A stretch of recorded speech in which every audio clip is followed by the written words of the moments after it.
महाराष्ट्र राज्य विधी सेवा प्राधिकरण उच्च न्यायालय मुंबई यांच्याकडील कॉमन मिनिमम प्रोग्रामनुसार जिल्हा न्यायालय विजयनगर येथील आवारात जिल्हा न्यायालय सांगली, विधी सेवा प्राधिकरण सांगली, वकील बार असोसिएशन सांगली, न्यायालयीन कर्मचारी संघटना सांगली यांच्या संयुक्त विद्यमाने जागतिक योग दिन साजरा करण्यात आला।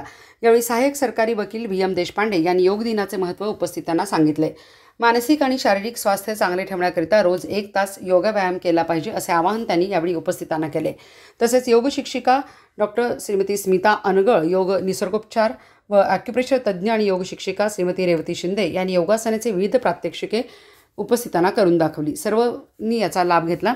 यावेळी जिल्हा न्यायालय सांगली येथील प्रमुख जिल्हा व सत्र न्यायाधीश सांगली VD निंबाळकर, सांगली मुख्यालयातील सर्व न्यायिक अधिकारी, सांगली वकील संघटनेचे अध्यक्ष किरण राजपूत, जिल्हा सरकारी वकील प्रमोद भोकरे आदी उपस्थित होते।